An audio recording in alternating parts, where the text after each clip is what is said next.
So I just wanted to clarify before I started that the focus of this presentation will be on the guidance that we created on reporting Robin's Eye, rather than the new guidance that is being developed for the revision of Robin's Eye. So for those of you who attended the colloquium in London, there was a few sessions on a revised Robin's Eye tool, and that's not what I'll be presenting today. That work is still ongoing. The authors have said they'll make a draft available on their website, which I'll show you later. The website, I mean, not the draft. So I'm not actually going to go through all of the questions for the different domains, although I will touch on the domains because they are changing the questions. So the questions are going to be different. So this was after we created the guidance on reporting risk of bias 2, we then went on to create this on reporting Robin's Eye. So just so that you're aware of what I'll be going through today. I just need to move the video. Okay, so the outline of the presentation today is I'll talk a bit about what bias is, a brief introduction to Robin's Eye, and then I'll go through the protocol considerations and reporting considerations, and then show some visual displays for Robin's Eye, and then some top tips.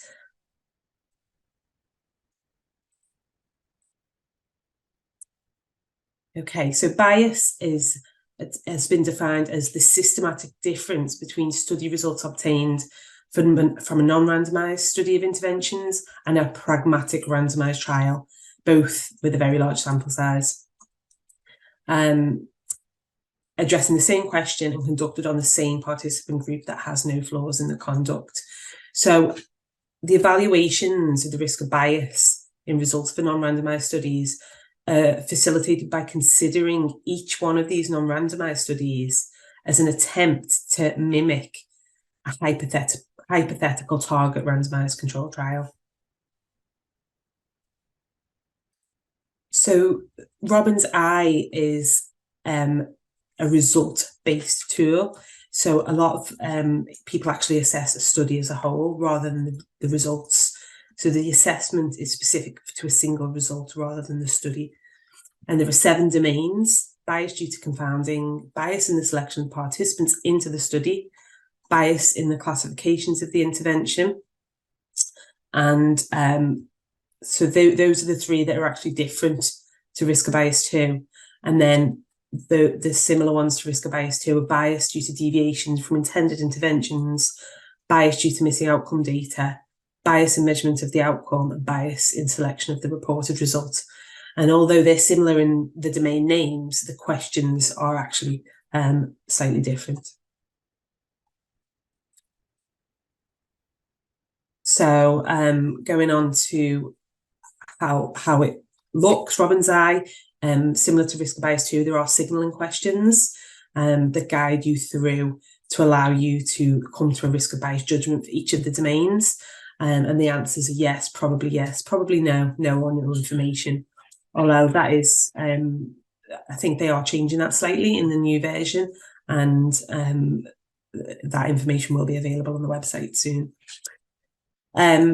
Similar to risk of bias 2, the risk of bias judgment are low risk of bias, but the other, rather than some concerns, we've got moderate, and rather than high risk, we've got serious risk, and then there's a critical risk of bias as well. So if we've got a low risk of bias, the non-randomised study is actually comparable to a well-performed randomised trial with regards to that specific domain. Moderate risk of bias, studies sound for a non-randomised study with regards to the domain, but it can't be considered to be comparable to a well-performed randomised control trial. Serious risk of bias is that the study has some important problems, and a critical risk of bias is that the study is actually too problematic for this domain to provide any useful evidence on the effects of the interventions. And then we also have an overall risk of bias as well. Similar to risk of bias 2, it's usually of the domain judgments.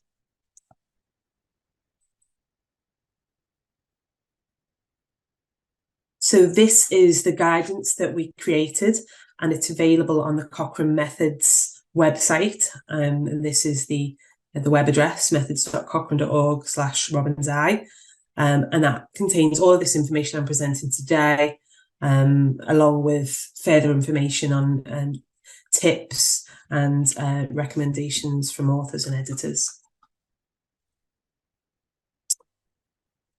So going on to the protocol considerations, in the methods section, when you're writing about the assessment of the risk of bias of included studies, if you're including non-randomised studies, state that Robinseye will be used and provide the appropriate reference. State who will assess bias and how many, whether it's independently and duplicate. Then the next one is to state the effect of interest, the effect of assignment or the effect of adherence. So far this is very similar to what you would include if you were assessing randomised control trials, because you have to do this for risk of bias too as well.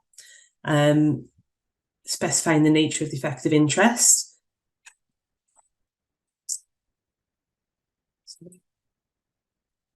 The effect of assignment to the intervention at baseline.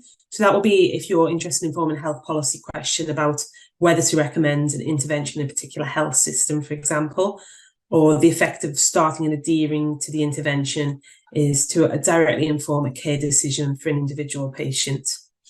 And the choice of the effect interest is actually the decision of the review authors, but it may be influenced by the analyses produced in the non-randomised study that's being assessed, and that may closely relate to one or the other, and depending on the analysis that they've used, it may be of greater risk of bias to the other effect, depending on what the authors, the reviewers choose to assess. And it's important to assess this in advance because it does actually affect the questions that you then go on to answer for this particular domain. Okay, going back to the protocol considerations, list or refer to the results that will be assessed using Robinseye, including the outcomes, the outcome measures, and the time points. So again, that's similar to risk of bias too, because it's a result-based tool. You're not assessing the study, you're assessing the individual results. So again, it's important to limit those. So for risk of bias too, we always recommended that you assess at least those that you're going to include in the summary and findings. You can assess every result that you include in the review, but obviously it depends on the resources available. It's important to list the confounders that you would be expected to have controlled for each type of outcome. So this is one of the things that is different for non-randomised studies. Because the studies aren't randomised, it's important to consider any confounding, so any prognostic factors that are predictive of the outcome of interest, to make sure that that is adjusted for in the analyses of the studies, because otherwise the outcome could be because of the imbalance in prognostic factors across the different groups in the non-randomised studies. So for example, severity of pre-existing disease, presence of comorbidities, and socioeconomic status. So you can imagine if in one particular group, all of the participants were actually of a greater severity of that particular disease, and in the other group, they were less severe, then actually the outcomes will depend on that, and it has that confounding effect for the intervention. Okay, going back to our protocol considerations list. In addition, for non-randomised studies, it's also important to list possible co-interventions that could differ between the intervention groups as well, and have an impact on the outcome. So the relevant co-interventions or interventions or exposures that individuals might receive after or with initiation of the intervention of interest, which could be related to the intervention received, again, which are prognostic for the outcome of interest. So it's important in advance to list the important co-interventions that could differ between the groups and could have an impact on the study outcomes. And and then consider whether they're actually likely to be administered in the context of each particular study that's included in the review. It's suggested that review authors consider whether critical co-interventions are balanced between the intervention groups, because if they're not balanced, performance bias is probably present. But even if they are balanced, there's still a risk that the groups will differ in their management or behaviour. So co-interventions is an important consideration. Listing the domains of the tool, so I listed those previously, and listing the judgment options, low, moderate, serious or critical, and how the overall risk of bias is reached. So those of you who are familiar with risk of bias 2 can see here that actually the protocol considerations are similar, except for listing the confounders and co-interventions. They're important differences for Robbins Eye. Then going on to the data synthesis section of the review, it's important to see whether the primary analysis will include all eligible studies or those which are only low risk or moderate and serious risk of bias. The guidance does recommend that you should exclude studies that are of critical risk of bias from your analyses. Because if you remember back to when I gave the definition for critical risk of bias, this was that there were serious problems with this study for this particular result. It's also important to think about subgroup analyses or sensitivity analyses to see whether you want to restrict the studies in your analysis on the risk of bias. But it's important to do this based on overall risk of bias and not individual domains.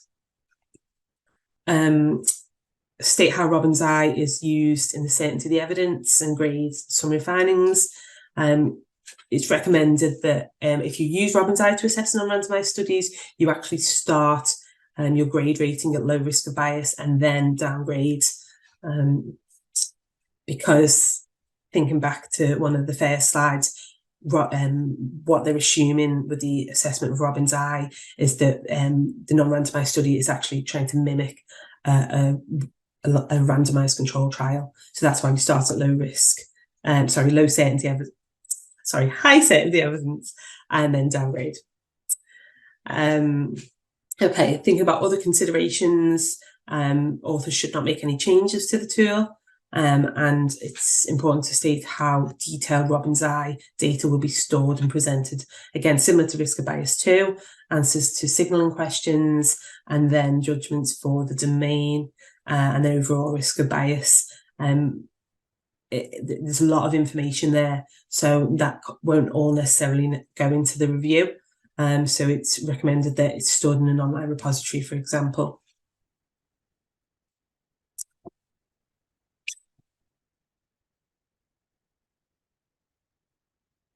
So this is the Word document template that is available on the Risk of Bias website to help you complete Robbins Eye for non-randomised studies. And at the moment, it's a Word document template. I'm not sure whether they're planning to create an Excel tool similar to the Risk of Bias tool. And basically, you go through this Word template for each result and answer the signalling questions and make a decision on your response option to the signalling questions, and include a description to answer that question. That will then help you summarise the information for that particular domain.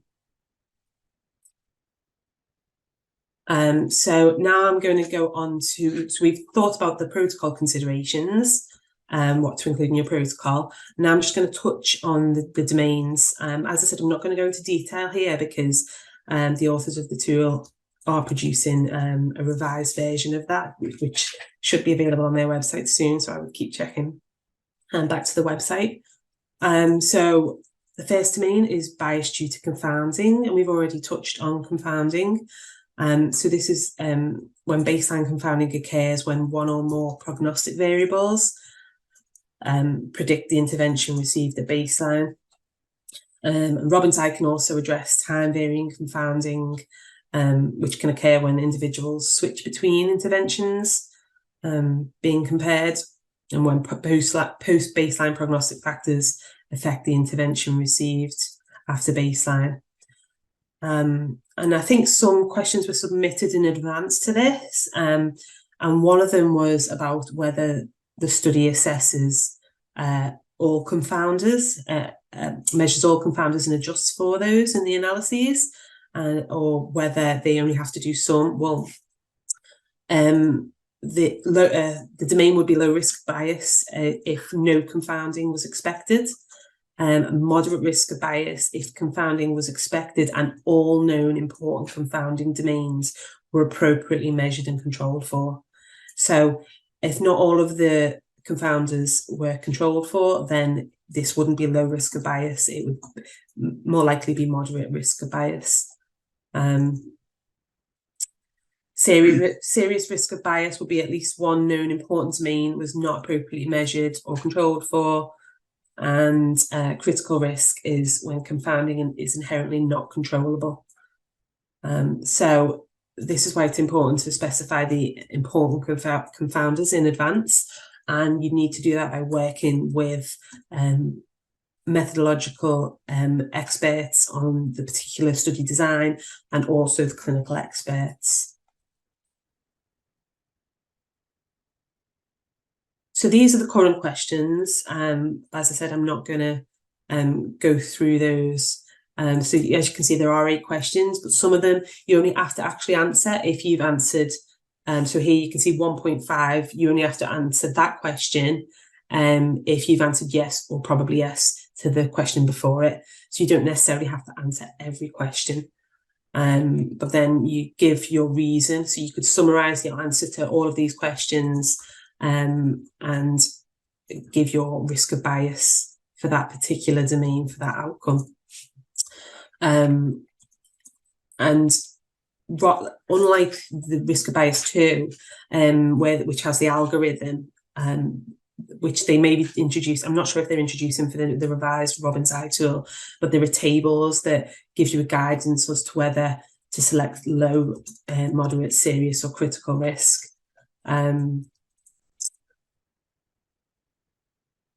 So this is serious risk of bias because at least one known important domain was not appropriately measured or controlled for, and the reliability or validity of the measurement of an important domain was low enough that we expect serious residual confounding.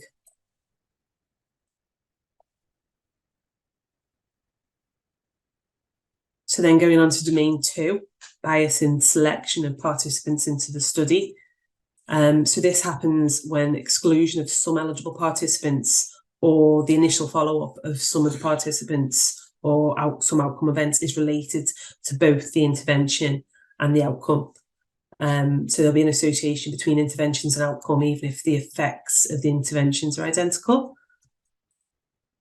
So a specific example is the inclusion of prevalent users rather than new users of an intervention. Another example is, for example, studies of folate supplementation to prevent neural tube defects. They were biased because they restricted to live births, and the bias arises because stillbirths and therapeutic abortions were excluded from the sample. And they're related to both the interventions and the outcome. So you can see here it's important to consider this particular bias. So again, we've got the questions listed here, but as I said, these are changing. And again, you only have to answer certain questions if you've answered yes or probably yes to the question before. And then it's important to summarise the answers to the questions and decide on a risk of bias. And again, there isn't an algorithm at the moment. There's just a table that you need to look through and make that decision as to which risk of bias it is. So here we've decided on low risk because all participants who would have been eligible for the target trial were included in the study. And for each participant, the start of follow-up and start of intervention coincided. And we said it was a prospectively recruited study with a consecutive series of patients selected. although later 12 participants were excluded based on the outcome, but this is dealt with in domain 5. So again, it's important not to penalise a particular study twice for one issue. So you need to think about where you would introduce that information. So going on to domain 3, bias in classification of the intervention. So bias can be introduced by either differential or non-differential misclassification of intervention status. So non-differential misclassification isn't related to the outcome and usually will bias the estimated effect of intervention towards the null, whereas differential misclassification occurs when misclassification of intervention status is related to the outcome or the risk of the outcome and is likely to lead to bias. So that may seem a little bit confusing. So I'll give you an example.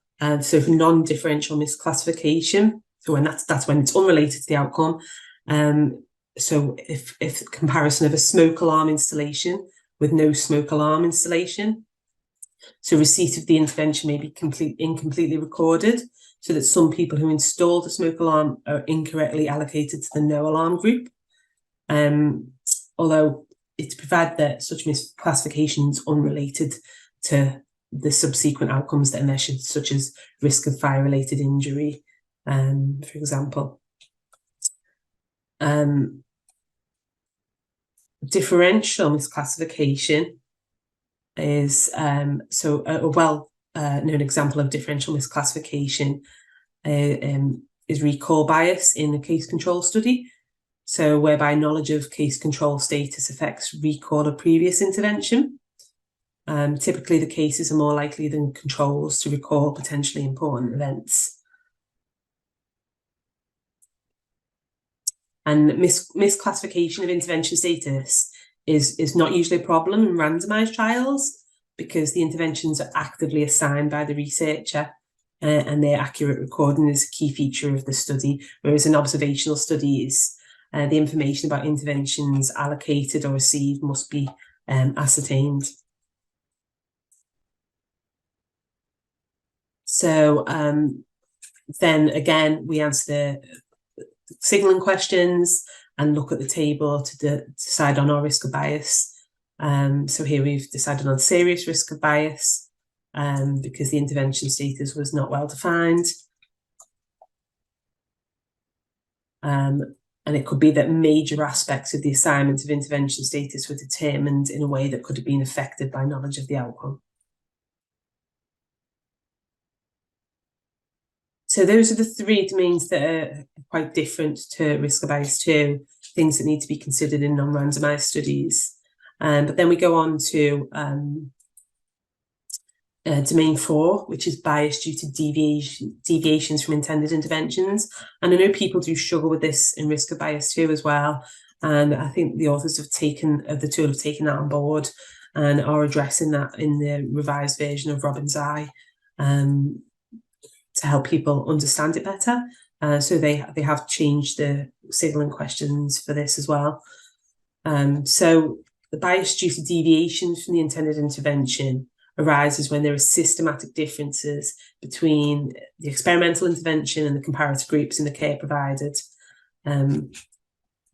So assessment in this assessment of this domain will depend on the type of effective interest that you selected for your protocol. So whether you decided on the effective assignment or the effective adherence, it will change the signalling questions for this particular domain.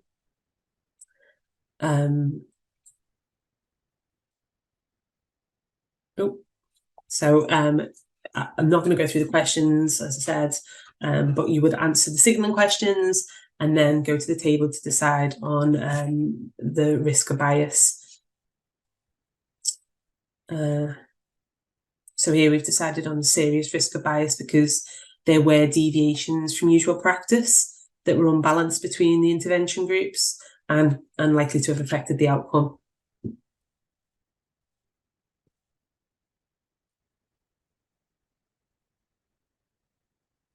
Going on to domain 5, bias due to missing data.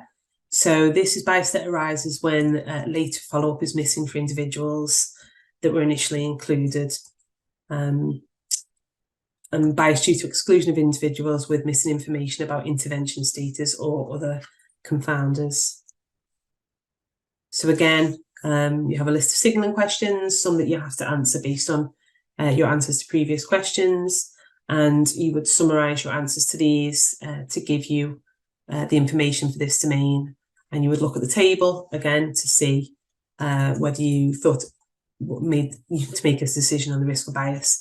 So here we decided that it was the study we were looking at was a serious risk of bias for the particular result, because a large proportion of participants were missing and they had no outcome data, and it wasn't clear which groups they were in either, and there was no analysis done to assess the effect of missing data. So this domain will be a serious risk of bias if the proportion of missing participants differ substantially across the interventions, or the reasons that the data was missing differ substantially, and there's no analysis to assess the effect of that missingness. So as you can see here, we've got 21% of participants missing, and we don't actually know which groups they belong to, so we can't say whether they differ across the different groups.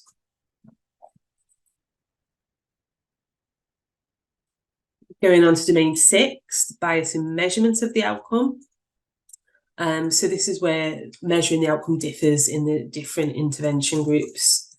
So this bias can arise when the outcome assessor is aware of intervention status, and different methods are used to assess the outcome, as I just said. However, it does depend on the outcome as well. So it depends whether the outcome's objective or subjective, and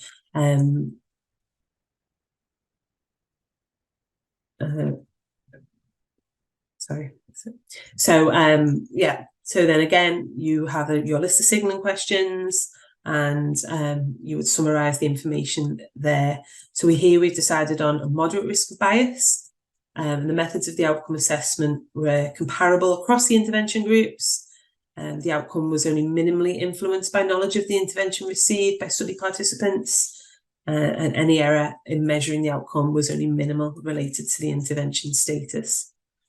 So even if outcome assessors are aware of the intervention, it really depends on the type of outcome measurement. So for example, if you're measuring death, that's unlikely to differ between the groups, even if the outcome assessors know which intervention the participants were assigned to. Domain 7, bias in selection of the reported result. Again, this is similar to risk of bias 2. You're interested in looking whether the reporting the results are in a way that depends on the findings, and prevent that estimate from being included in the meta-analysis of the review. So, for example, the authors might specifically say that an outcome was not statistically significant, or they only report part of the outcome, or the outcome for one of the intervention groups. So the concerns for this particular domain reflect the same concerns as for a randomised trial. So the questions at the moment are whether the effect estimates are selected from other outcome measurements, multiple analyses, or different subgroups. And for those of you who are familiar with risk of bias 2, you can see how it is similar. And another issue with non-randomised studies is they're not usually registered like trials are, and there's often no protocols available. So for the study we were interested in, we assessed it as moderate risk of bias because there was no protocol, and selection based on the outcomes could be possible. I think they've not used particular outcomes as we would expect for one of the study that we were looking at. And then we go on to the overall risk of bias. So this would depend on the risks for the individual domains that you've assessed. So if you assess low risk of bias for all of the domains, then we could say we have an overall low risk of bias. Similarly for moderate, serious. If you have a mixture, then you would most likely take the highest of those. So if sort of domains 1 to 6 were low risk of bias, but then domain 7 was serious risk, then we would say that particular result was serious risk of bias.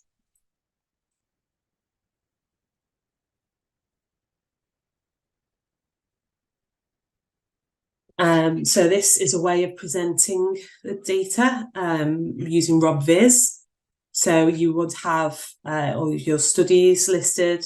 So this is the study that we assessed, ITO 2018. And then we have the risk of bias K here, critical, serious, moderate, and low.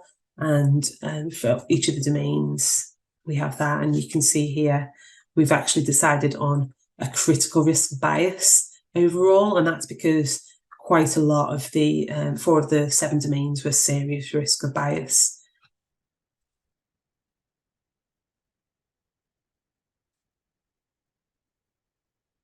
So I've talked about the protocol considerations and briefly touched on the domains. So now we're going to go on to reporting considerations. So when you're writing up your full review, it's really important to make this accessible to people and make it easier for people to read, because obviously you've seen it's quite a complex tool anyway. So we wanted to make sure that all that work that we've done, we can get across to people quite easily. So in the risk of bias included studies section in the results, it's important to refer to the results level Robbins eye tables. I don't think they can be included in RevMan Web at the moment, the way they are, but I'll give you the website for RobViz, and you can create the diagrams in that and import that into RevMan. It's important to say how to access the detailed risk of bias assessments. So, for example, the peer reviewers might want to access this, or someone who's going into deeper depth of the review may want to look to see what the consensus judgments were for each of the signalling questions. So in the review, you wouldn't need to report your answers to all of the signalling questions. You could just say for that particular domain it was low risk and justify that rather than giving all of those answers. Provide a brief overview of the risk of bias assessments. You don't need to write pages and pages, just a brief overview will do. And it's important to do this by outcome as well, rather than, I know previously with the old risk of bias tool, each of the domains were specified and people would write a lot of information under those. But because Robbins eye and risk bias 2 are results-based tools, it's really important to think about that. For the specific result, what does the risk of bias that you've assessed mean for that specific result? Then describing your effective interventions, refer to the visual representations of risk of bias assessments in relation to each result. So these can be displayed, I think, in the forest plot in some programs, or you can refer to the RobViz assessments. Make sure you report any results sort of subgroup analyses or sensitivity analyses, depending on which way you decide to go there. And then in the discussion, make sure you bring Robbins eye into the certainty of the evidence as well, and talk about any specific issues with any of the results. So this is just a bigger version of the table I just showed you for that one study. So this is what you would expect to see for one result, so one outcome. So for example, mortality, we've just got this one table showing all of the different studies included and the risk of bias across the domains and your overall risk of bias as well. And this is a table that was included in one review. And here you've got the domains across the top, bias due to confounding, selection of participants, for example, right across the overall risk of bias. And then you've got the study and the rationale for judgment as well. So serious, low, and then that's justified for each of the different studies. And obviously this is going to be quite, well, depending on the number of studies that you've got included, it could be quite a big table. But we've seen a lot of the time that people do this because they do it by study. They just have one table with the information for the study in, whereas it is a results-based tool. Another example where only the overall risk of bias assessment was provided. So here you can see the information couldn't be included in forest plots. So they just described the outcome, the time point, and included the overall risk of bias assessment.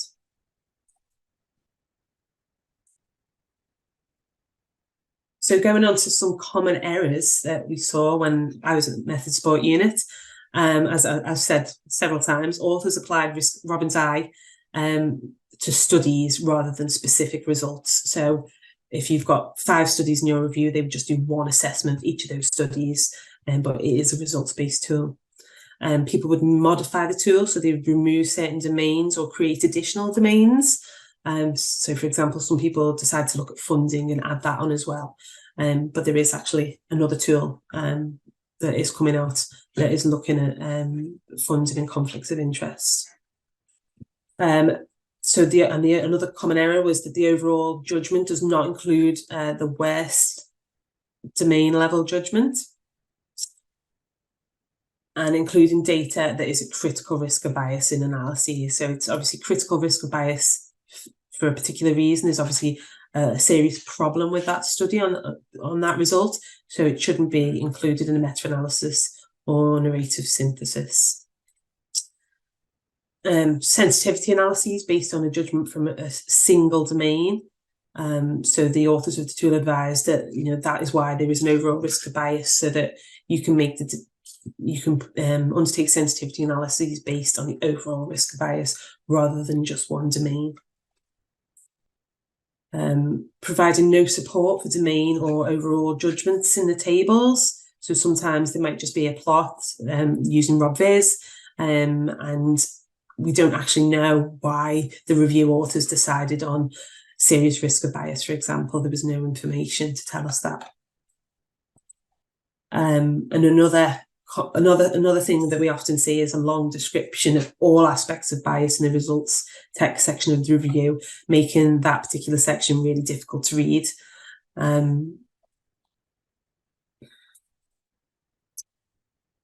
So just finishing with some top tips. Don't forget to complete all of the boxes, providing judgments for the answers to the signalling questions.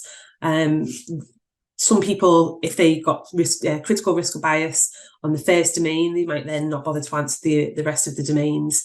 But for transparency, all of the information should be answered. Disagreements are no bad thing. Practicing a couple of assessments before undertaking the review will always highlight differences that can be ironed out. And it can actually improve the review. So for one of this was for risk of bias too, but we actually created a guidance document to help us answer the signalling questions for risk of bias too, in particular scenarios for the specific clinical area that we were looking at.